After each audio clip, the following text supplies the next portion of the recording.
Assalamualaikum warahmatullahi wabarakatuh. Alhamdulillah rabbil alamin wassalatu wassalamu ala asyrafil anbiya wal mursalin wa ala alihi wa sahbihi rasulillah ajmain. Senang jumpa lagi guys dengan saya di sini di channel Terindah Suyadina.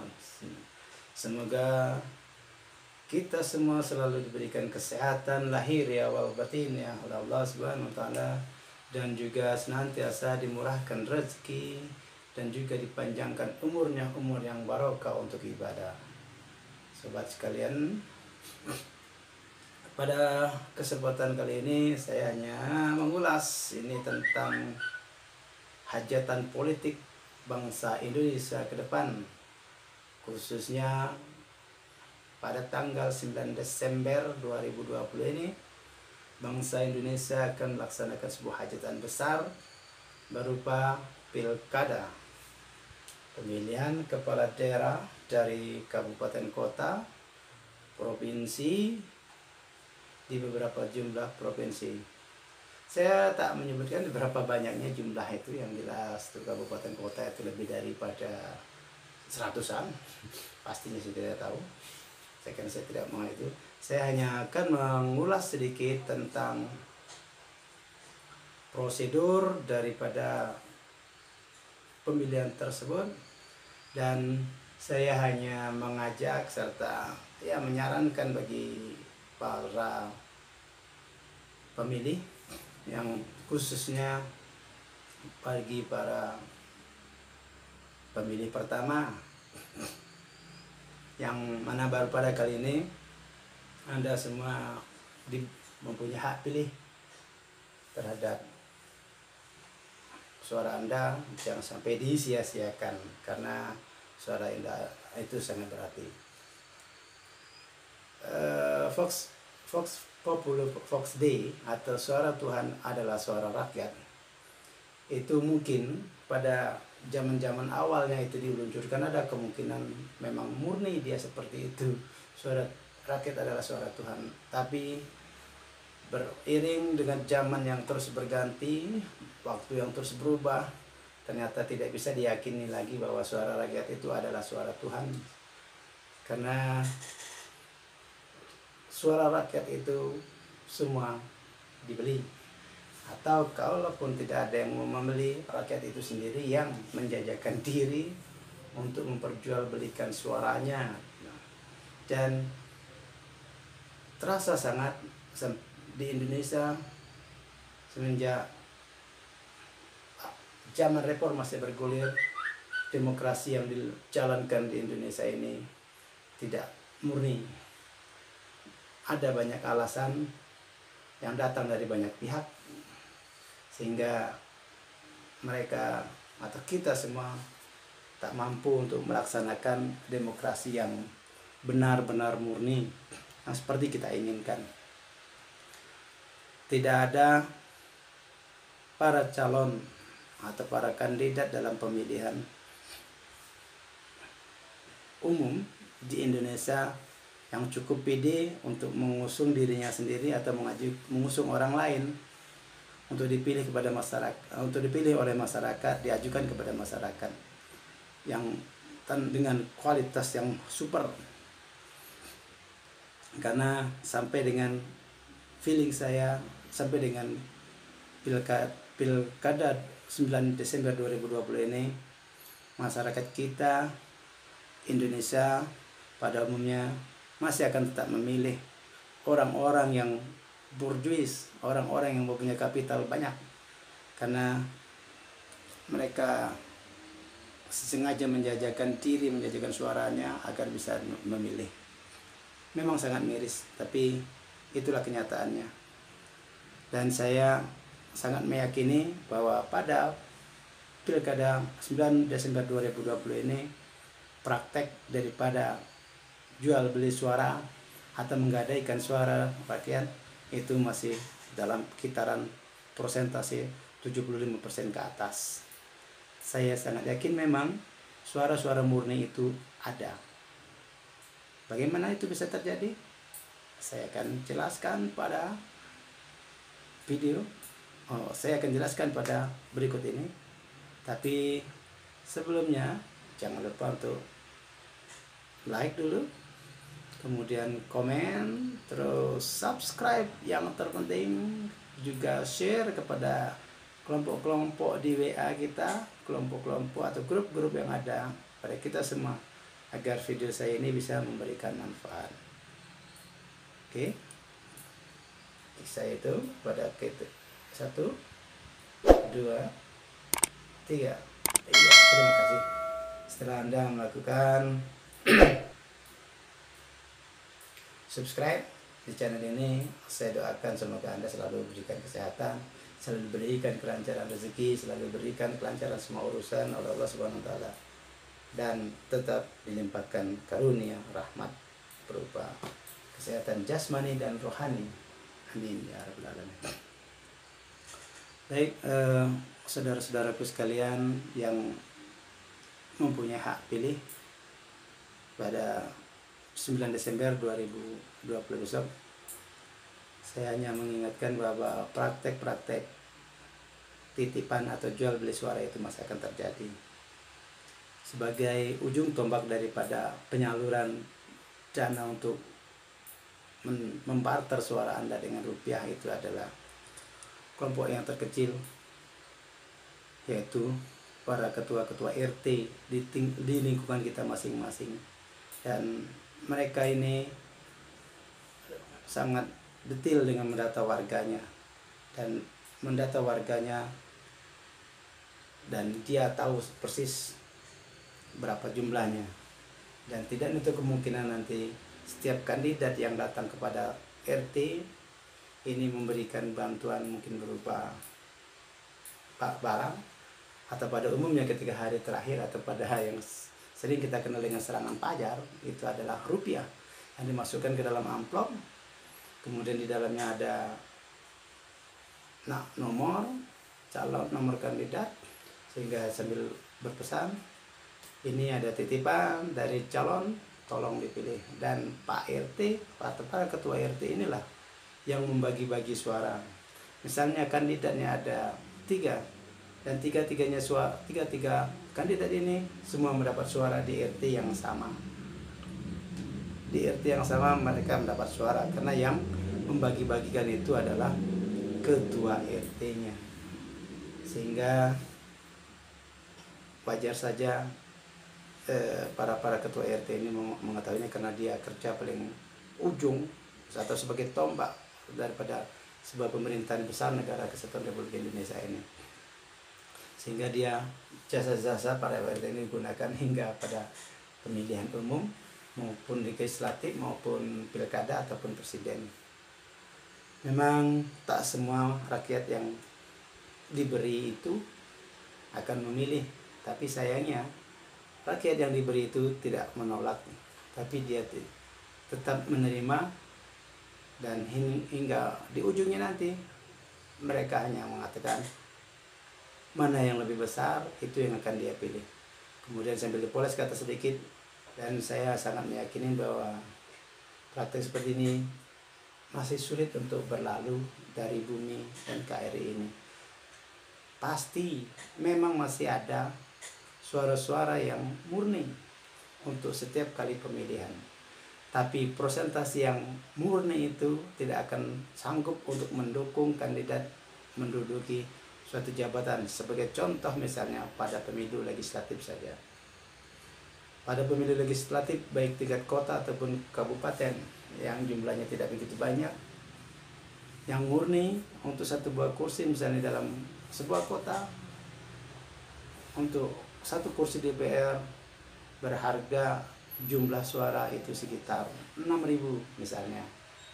Dari 6.000 itu pasti ada suara murni, suara keluarga kita, atau suara orang-orang yang memang tahu siapa kita, memang tahu kualitas kita dan sepak terjang kita dan rekam jejak kita, dan mereka memilih memang tanpa dibayar. Tetapi jumlahnya, misal satu kursi itu 6.000, paling banyak 100-200 orang. Anggaplah 200 orang. Dari 6.000 bisa dipastikan tak akan mungkin dia akan menduduki jabatan sebagai di kursi itu tadi. untuk menjadi anggota DPRD pasti sangat mustahil. Ketika hanya 200 orang suara murni yang mendukung dia, sementara masih kurang 5.800 suara lagi untuk satu buah kursi di tingkat kota yang penduduknya sekitar 1,5 juta hak suara yang punya hak pilihnya. Dan ini sangat miris sekali memang. Sementara selebihnya itu yang meminta dibayar, karena mereka, para rakyat kita ini mempunyai jargon. Anda maju untuk pemilihan tidak bisa hanya bermodalkan ludah, tidak bisa hanya bermodalkan program-program yang muluk. Kami perlu bukti nyata. Nah, bukti nyatanya itulah yang diharapkan oleh rakyat. Memang dilema, bukti nyata apa, sementara kandidat belum terpilih misalnya. Atau mungkin khususnya untuk yang jargon kayak ini mungkin bisa diterapkan untuk para incumbent yang telah pernah berkuasa, yang telah pernah menduduki jabatan misalnya kepala daerah selama 5 tahun sebelumnya. Apa yang dilakukan?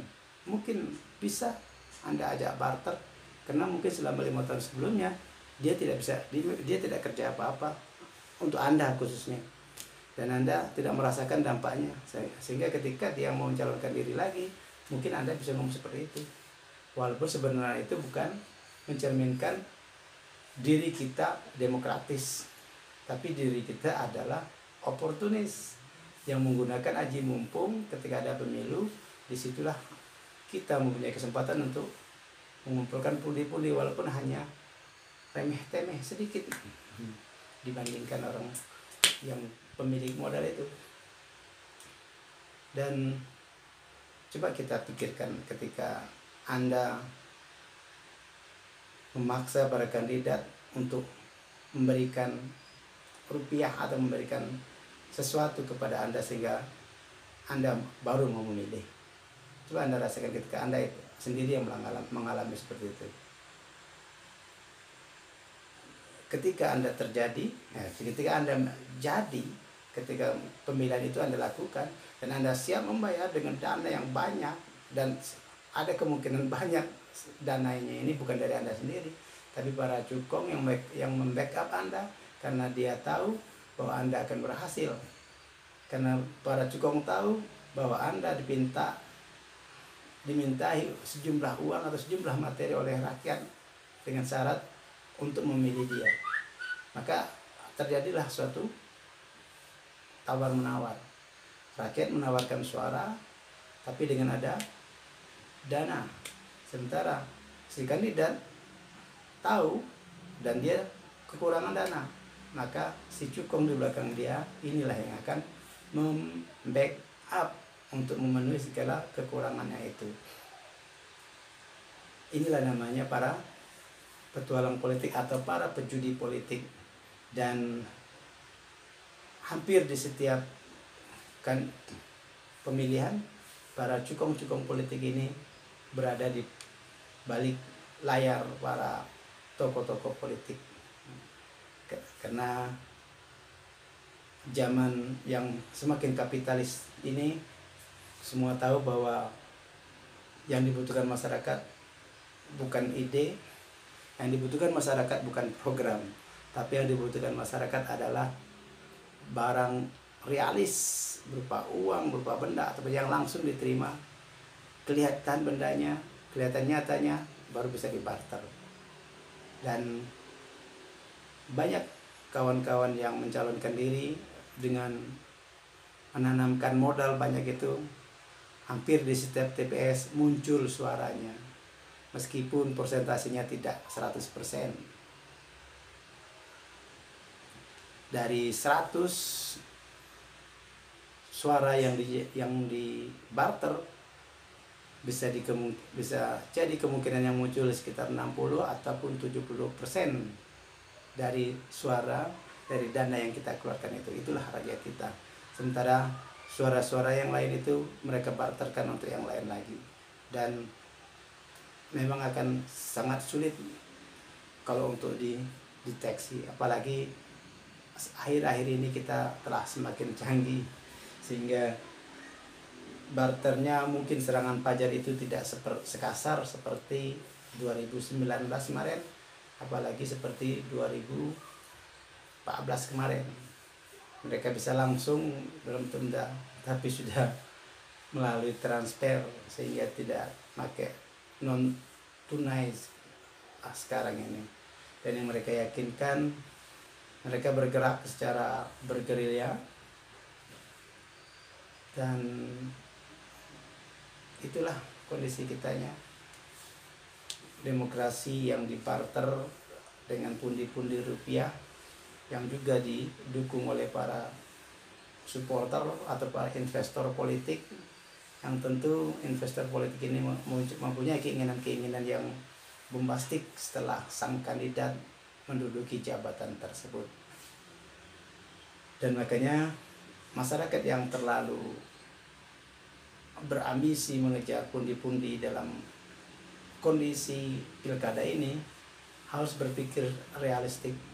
Jangan lagi Anda mengatakan yang penting kami dapat dari para kandidat, kami tak mau tahu apa yang akan dilakukan kandidat ketika berkuasa. Dan ini yang membuat negeri kita terseok-seok, membuat negeri kita dibajak oleh orang-orang yang tak bertanggung jawab. Mereka sangat tahu kebutuhan rakyat ketika pemilihan hanya cukup dibayar, sehingga bisa menduduki kekuasaan, sehingga bisa mengatur rakyat dengan undang-undang maupun dengan perda, khususnya pada pilkada 2020 ini. Ketika mereka terpilih dengan cara-cara yang tidak terhormat atau dengan cara membarter uang, dengan cara jual beli suara ini, yakinlah ketika dia jadi, dia akan sangat berkesempatan besar dengan sangat leluasanya mengatur perda sesuai dengan kebutuhan dia dan sesuai dengan kebutuhan para investor-investor yang telah mendukungnya. Dan kepentingan masyarakat jangan diharapkan untuk bisa terrealisasi, jangan diharapkan janji-janji politik yang disebarkan ketika kampanye itu akan terrealisasi. Jika rakyat menuntut benda, menuntut uang atau menuntut benda untuk barter suara pada pilkada tersebut. Untuk itu, melalui mimbar akademis ini, yang menurut saya mimbar akademis, saya mengajak kita semua rakyat, bagi siapapun yang menonton channel terindah ini, mari kita bangun politik kita yang sehat, politik yang bukan hanya prosedural, politik yang benar-benar berasal dari rakyat. Rakyat harus berani mengatakan tidak mau menerima apapun, kami akan memilih kandidat yang ini, tanpa ada embel-embel di belakangnya. Karena ketika kita menentukan pilihan karena ada embel-embel di belakangnya itu, yakinlah di balik itu semua nanti akan terdampak pada kita hal-hal yang negatif, hal-hal yang tidak konstruktif untuk kita pribadi, untuk masyarakat kita sendiri, dan khususnya untuk wilayah di mana kandidat tersebut berkuasa. Begitu, mari kita kembalikan Fox Day. Suara rakyat itu memang benar-benar suara Tuhan. Karena kalau memang suara rakyat itu adalah suara Tuhan, Tuhan tak akan pernah mau dibayar hanya untuk memilih seorang calon yang belum tentu amanah. Untuk itu, mari rakyat yang cerdas, pilih kandidat pilihan Anda yang benar-benar cerdas. Jangan hanya mengutamakan kandidat yang ingin mengisi pundi-pundi keuangan saja dengan investor-investor yang luar biasa membackup, sehingga masa depan daerah digadaikan kepada para investor tersebut. Nauzubillah, summa nauzubillah. Oke, semoga pilkada 9 Desember 2020 ini menjadi sebuah momen gebrakan yang besar dari masyarakat untuk memilih yang benar-benar bersih, yang memilih yang benar-benar tidak memberi apa-apa kepada kita semua. Oke, saya berpesan kepada para ketua RT, kepada para ketua RW, dan juga kepada para forum ketua RT untuk tidak memobilisasi masyarakat, tidak memobilisasi rakyat dengan dana-dana yang dititipkan kepada masyarakat agar memilih salah satu kandidat. Dan yakinlah ketika itu Anda lakukan, berarti Anda atau kita semua telah berkontribusi untuk membuat demokrasi kita ini mati secara perlahan.